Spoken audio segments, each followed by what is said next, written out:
Kalau kamu bekerja di rumah sakit ini pada tahun 90-an, kamu akan tahu satu hal. Lantai 6 tidak boleh dibuka. Bukan karena renovasi, bukan karena ruangan kosong, tapi karena sesuatu yang pernah terjadi di sana. Sesuatu yang sampai hari ini terus menampakkan diri. Dan malam itu, seorang perawat baru tanpa sengaja mengaktifkan lift menuju lantai terlarang itu. Setelah pintunya terbuka, dia tidak pernah sama lagi. Hai, balik lagi di Cerita Dini. Apa kabar kalian semua? Semoga sehat selalu dan selalu bahagia. Kali ini aku akan membawakan cerita tentang urban legend di sebuah rumah sakit, di mana seharusnya tidak pernah dimasuki baik oleh para staf, dokter, maupun perawat. Oke, kita simak ceritanya ya. Cerita dimulai tahun 1990 di sebuah rumah sakit tua yang menjadi pusat rujukan di daerah itu. Rumah sakitnya besar, 7 lantai, tetapi lantai 6 ditutup rapat sejak 1993. Tidak pernah ada keterangan resmi. Di gedung administrasi hanya tertulis lantai 6 non-aktif. Para karyawan lama selalu menghindar kalau ditanya.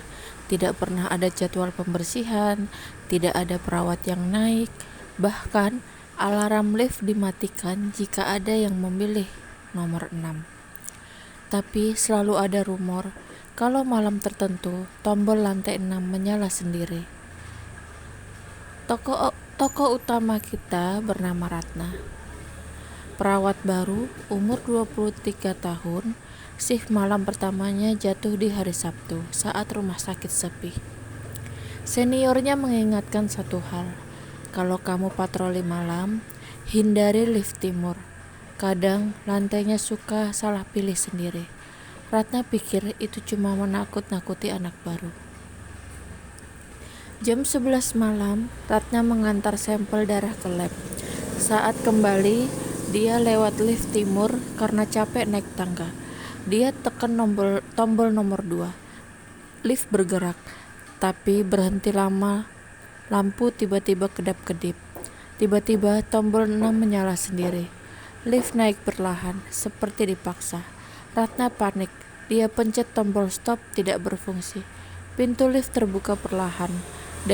Dan di depannya, lantai 6. Gelap, lampu lorong mati semua. Ratna keluar karena pikir liftnya rusak. Saat dia melangkah, ada suara kursi bergeser dari salah satu ruangan. Lalu suara seorang perempuan. "Bu, tolong matikan lampunya. Dingin." Ratna menyorot lorong dengan senter HP. Tidak ada siapa-siapa. Suara itu terdengar lagi, dekat sekali di belakangnya. "Dingin, Bu, matiin lampunya, tolong."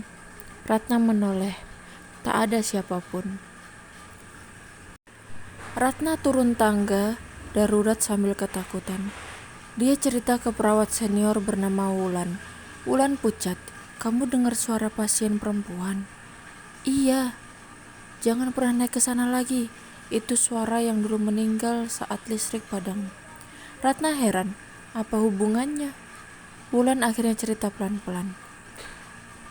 "Inilah alasan lantai 6 ditutup. Tahun 93 terjadi kebakaran kecil di ruang genset. Listrik seluruh lantai mati. Di lantai 6 ada ruang bersalin darurat dan ruang rawat bayi. Saat listrik padam, inkubator tidak berfungsi, AC mati, lampu mati, alat monitoring mati. Seorang ibu bernama Mira baru selesai melahirkan, anaknya lahir prematur, masih di inkubator. Begitu listrik padam, bayinya tidak bisa bertahan. Ibu Mira berteriak meminta tolong, tapi tidak ada petugas karena semua sibuk evakuasi. Saat lampu menyala 30 menit kemudian, bayi itu meninggal. Dan yang lebih tragis, Ibu Mira juga ditemukan meninggal. Dia duduk bersandar di kursi seperti memeluk sesuatu. Dokter bilang dia mengalami syok berat, histeria, dan menyerah karena merasa tidak mampu menyelamatkan bayinya. Sejak hari itu, suara ibu yang meminta lampu dimatikan sering terdengar. Kenapa minta matikan lampu? Karena saat listrik menyala, dia sadar bayinya sudah tidak ada. Itu trauma terakhirnya. Perawat-perawat shift malam sering mendengar suara kursi digeser, suara bayi menangis halus, lorong yang mengeluarkan hawa dingin tidak wajar, bayangan perempuan duduk sambil menunduk. Ratna semakin penasaran. Dia ingin memastikan kalau suara itu bukan halusinasi. Malam berikutnya, dia mendengar tangisan bayi dari lift timur. Dia mencoba mengabaikan, tapi tangisannya makin jelas. Akhirnya dia naik lagi. Dengan senter, dengan jantung gemetar. Di lantai 6, lorong gelap seperti sebelumnya. Tapi kali ini, ada kursi yang bergerak sendiri perlahan ke tengah lorong. Ratna merekam. Tiba-tiba kursi itu berhenti. Di depan kursi itu, ada bayangan perempuan duduk dan menggoyangkan badan seperti menenangkan bayi. Ratna membeku. Perempuan itu menoleh. Matanya gelap, suaranya serak. "Bu, dingin, matikan lampunya. Anakku kedinginan, tolong." Lampu lorong tiba-tiba menyala sendiri. Perempuan itu menjerit keras, "Matikan!" Tapi Ratna lari turun sambil menangis. Besoknya, petugas teknisi menemukan rekaman CCTV dan benar, Ratna terlihat seperti bicara kepada seseorang, padahal lorong kosong total. Kursi tidak bergerak sama sekali di rekaman. Tidak ada sosok perempuan. Ratna dibawa ke ruang konseling dan dipulangkan sementara. Setelah 2 minggu, Ratna berhenti bekerja. Rumah sakit akhirnya mematikan lift timur setiap malam. Sampai sekarang, tidak ada yang berani menyebut nama Mira di lantai 6.